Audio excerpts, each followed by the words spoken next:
This is LEGO's new $60 421-piece Game Boy releasing October 1st, and this is an original Nintendo Game Boy. This was sent to me to review by LEGO, and I'm just kind of astonished at how one-to-one the design is in size from the LEGO Game Boy to the actual Game Boy, and how accurate LEGO got these angles from this original Game Boy.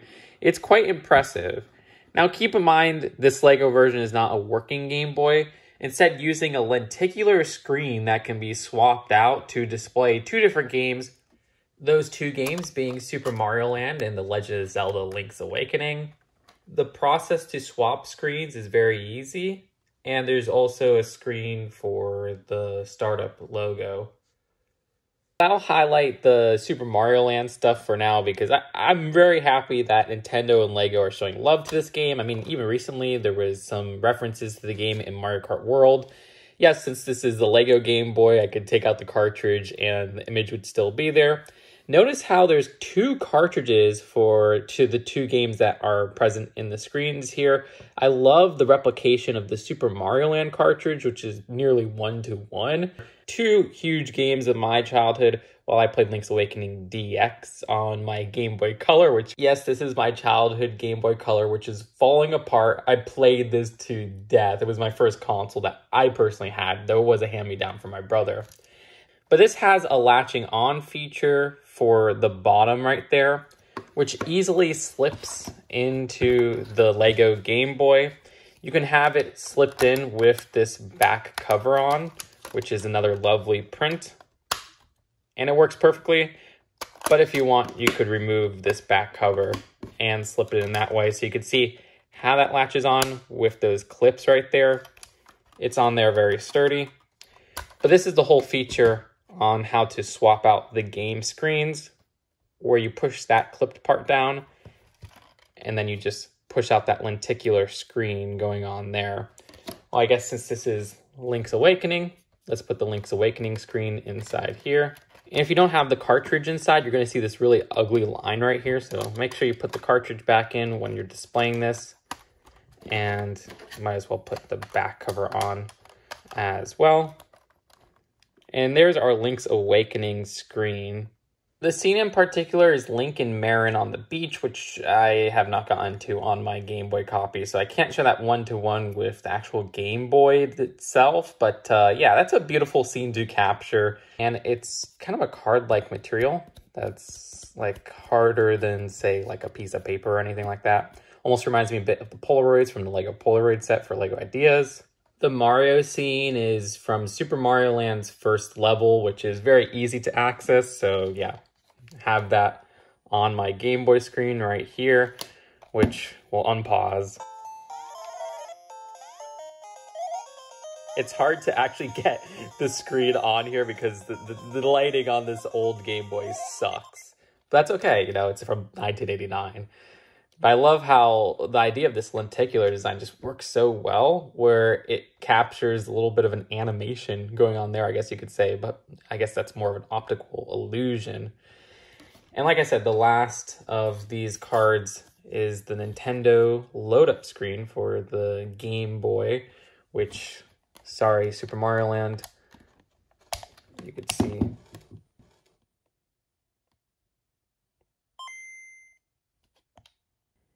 Anyways, I'm endlessly impressed with how they captured details with printing on the LEGO Game Boy. It's something that's just using tile pieces, and yet the alignment on those tile pieces is pretty precise for what they're trying to capture here. The sizing of the tile and everything fits about the sizing of the dot matrix with stereo sound logo at the top right there. I guess it's not one-to-one, but it's pretty darn close. That uses a 1x3 tile right here, and then a 1x8 tile. There's also a 1x8 tile at the top with the off and on switch. In the actual copy, this is an indentation, which you'll see some parts that are indentations in the actual copies with, say, the cartridges, which we'll get to a closer look later. Nintendo Game Boy is printing on the original console, and you have that printed on a 1x6 tile. One of my favorite details is a mechanism on how they capture the A and B buttons and control pad on this LEGO Game Boy. It's kind of crazy because if you see, when you push down on them, they push back up, which is just like, you know, the actual Game Boy. And how they do that is with the B and A buttons, there's a mechanism with a rubber band. That works flawlessly. They use the design of Kingsley's hat piece from Harry Potter, which is shockingly accurate to the B and A buttons of the original Game Boy.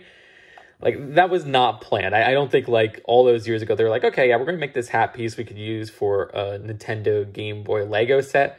But dang, is that pretty friggin' precise. It blows my mind. The A and B printing is on 2 different pieces. You can see this one is actually a 1x1 brick, and that's just to the side, where how they build this center part right here uses a load of studs not on top techniques and even just configuring pieces by pegs, which is crazy.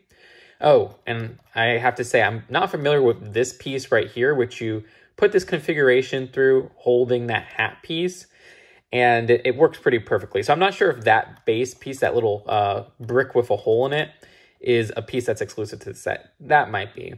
And then for this B right here, the printing is on this very interesting piece, which you could see has a replication of the little audio holes right there, I guess would be the way to put it, or audio slits. I'm not sure of the exact terminology. But that just acts as the whole corner right there, and then they print the B pretty one-to-one to where it's placed on the actual Game Boy. Again, this is another instance of having indentations reduced to printing, which I don't mind. They have a nice use of shading there to make it look like this is an actual indentation. Works for me. Love the start and select buttons, which this uses a design with a tire piece in the middle. That's not even connected to anything, so you could see, you could kind of move it side to side. It's just slotted in there, but it's sturdy enough so it's not going to fall out or anything like that. And then it uses those triangular pieces, the 1x2s, top and bottom. And those have printing for select and start on the side, which is impressive. And then there's also a 2x4 tile right here with the headphone jack logo right there. That's super cool. As for how they have the mechanism of the control pad right there, they use a similar idea, opting for a rubber Technic beam piece in the middle there and having this plus plate, as I call it, which is like a piece that I always looked at. I'm like, that looks like the gamepad of a Game Boy. Now, of course, this is a plate piece, so you have studs showing there, while the original Game Boy's D-pad is something that is smoothed out. I don't mind it, because again, that just looks so much like one of those directional pads that I always thought it was that in the actual Lego plate version. So it's like a Legofication to a T, no pun intended. It would have been interesting to see it smoothed out though, but there's not really a tile that would have it smoothed out. You would have to just use regular tiles, and that would definitely make this a lot thicker, which would look even more off. I think this is perfect as it is, if you ask me. The battery of the Lego Game Boy is always on, if you want to see it that way, because the light is on. But that makes sense because, I mean, the Lego Game Boy only has screens for it being turned on. And speaking of one of my favorite parts, I absolutely love the on and off part, again with that lovely printed tile, but how you could actually slide this left to right with this configuration using a Technic pin in the middle there. That is insanely clever. Like with the actual Game Boy, it locks on each side there, which is insane to me. And I like how that stud at the top serves as the indentation that's at the top of the actual power switch.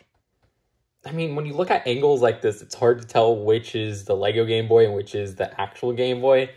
This is the Lego one. Look closer, you can see that stud right there. That's the external power jack port, which they do a pretty good job capturing. Maybe not one-to-one with how, if you look at the back, you could still see that at the back right there, while the actual Game Boy is covered up. The design has one of my favorite parts, which is present on both sides. Basically, these sliders that they use, that Technic cog piece, or Technic gear piece, whatever you want to call it, that works so well with, on this side, the contrast slider, which, yeah, I forgot that the original Game Boys had this. Basically, if you see, the contrast slider's all the way down, so you can't see anything. But if you put it up like this, you can get that image going on there. It's still so hard to see with that washed out classic Game Boy design, but dang, is that all nostalgic.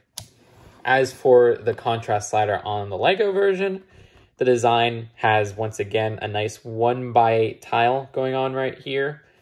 And I like how you can move that up and down, though the one for the LEGO Game Boy has a lot looser design. This one's a lot tighter. At the side right here, it looks like I didn't push this down too well, but yeah, no, that just is kind of the shaping of this, where there's a little bit of a gap that ends up happening there, just with how all these studs on top technique builds are arranged. Not a big deal. And I guess we'll move to the back, which, geez, I just noticed I put this upside down. But yeah, what LEGO does here is pretty clever. So you see, this is the battery pack right here. It kind of makes me sad that we don't have the Nintendo World-Class Service Center hotline design right here. I wish that was like a sticker, or sorry, a print. It could be a sticker though. This part, which you remove so that you could switch out the lenticular screens, is actually a design that is part of the battery pack. But because it's the top half of the battery pack, the design of it looks like the part that can be removed, as if in the original Game Boy, it's used to remove this part and put a cartridge in, which is not what's going on there. Like I said, this is the battery pack, so you put your batteries inside there. And LEGO just builds this little shaping right here by using these vent pieces, as I call them, those 1x2 tile pieces with the ridge design. And that works really well. You put this at the top right here, and you'll notice that there's a serial number, and the serial number right here is reference to the release date of the Game Boy. I believe in Japan specifically, April 21st, 1989. That's really cute. And the design of this, if you want a better look at that cartridge swap section. Original Game Boy. Again, there's no way to remove this part right here. And then in this,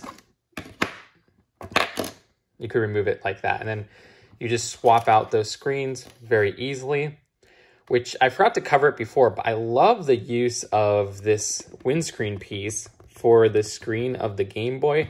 That works really well. Again, not even a piece that was made specifically for this set, but the shaping is nearly 1-to-1. It's kind of crazy. If you put them above each other, you'll notice that the screen on the Game Boy is a little bit bigger. The design of this has 2 clips at the bottom, which is where the cartridges just kind of fit in. And there's even this part right here, which holds it in place. Now, if you notice, one of the biggest differences between the overall design of the Game Boy in LEGO and in real life is at the very top, there's a larger gap for the LEGO Game Boy. There's still a gap with the original Game Boy, but it's a lot smaller. Also, there's none of the bolts with the original Game Boy. In the LEGO Game Boy, maybe it would have been cool to get like a print for those bolts on these 2 tiles, but it's not a big deal. Anyways, love the shaping of the LEGO Game Boy, using these round pieces at the bottom to get the roundish shaping of the original Game Boy. At the very bottom, there's that headphone jack we were talking about earlier. Notice how the LEGO version has a deeper inside right there, while this one is just kind of at the edge. And then at the other side of the Game Boy, we have the volume slider, as well as the external connector. Again, same use of that cog or gear piece from Technic to move this up and down, while the one on the actual Game Boy has a lot less friction than the one on the LEGO Game Boy. Love the print for this 1x8 tile with the volume slider. And then you could see there's a 1x4 tile with the external connector design right there. Again, lots of lovely prints here. But I think that's about it for the Game Boy build. One last look all around and just how well LEGO did with the shaping of this beast. The LEGO version includes this cool stand, which the use of this 2x2 with this Technic pin popping out makes it so that you could slot in that LEGO Game Boy very easily and put it on display. I guess that's part of the reason why the audio jack doesn't have an outward design and has more of an inward design. So for a closer look at the cartridges, which again, the two games are Super Mario Land and Legend of Zelda Link's Awakening. So there's three parts of the cartridges that are off to me, and I think the cartridges are a little bit less accurately interpreted than the actual Game Boy console in LEGO form. First off, I wish they had an indentation for the top part right there, which would require a whole new piece, so I totally get it. You're using existing piece with the 2x8 tile there for the Nintendo Game Boy logo. But as somebody who spent lots of time just looking at cartridges as a kid, where, I don't know, I had a fascination with just looking at video game cartridges, the design of this is uncanny to me, where this is all printed and it's not an indentation. I do wish there was that indentation right here. Same with the little side ridge designs. The design, once again, of the sticker, I think is perfect. I love how they captured that, and that looks excellent. The printing on there is excellent. Yeah, the missing part for this little triangular arrow right there, I do wish that was a print on this larger tile piece, which I guess, yeah, you're going to have to put a sticker on a printed tile, which is very unorthodox for LEGO, but I don't know, I would have preferred that.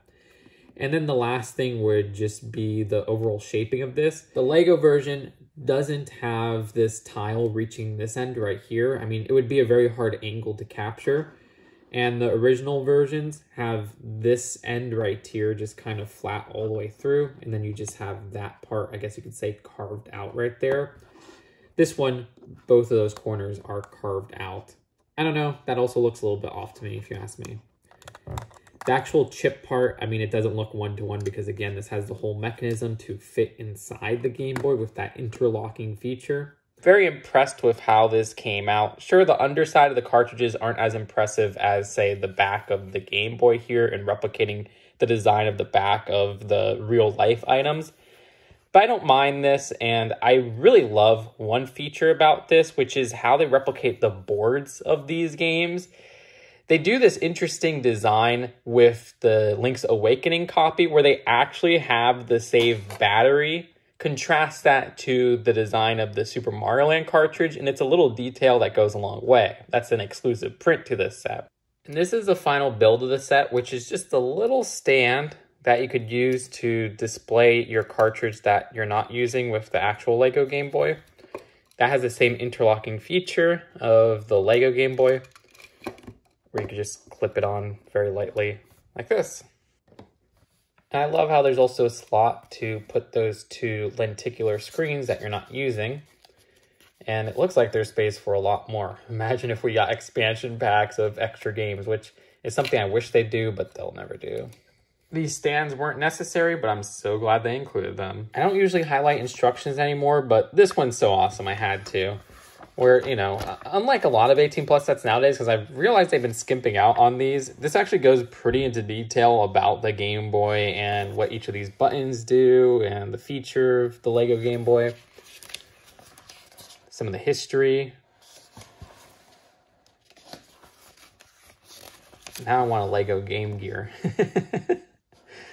Look at that. That is actually how this set looks with that part removed, which is freaking awesome. The design of this also having that look of the cartridges that we had.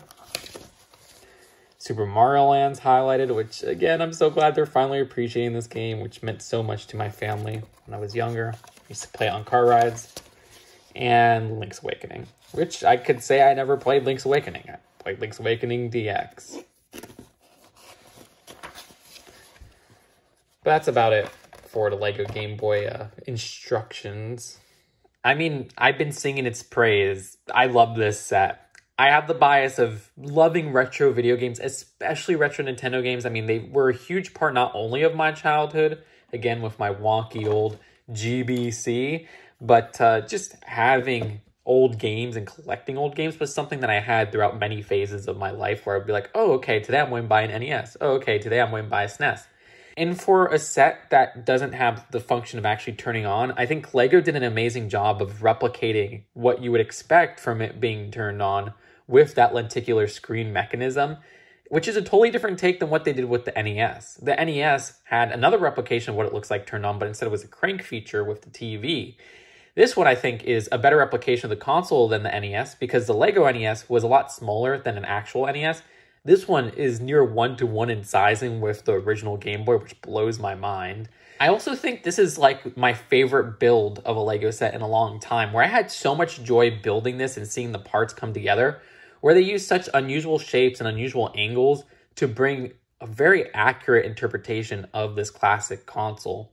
I also love how this feels premium, with all those prints. It's not a set that's loaded with stickers when so many expensive sets are loaded with stickers and feel like they cheap out in sizing and accuracy. And I don't feel any of that here. LEGO did an excellent job, and the 2 stickers of this set make perfect sense.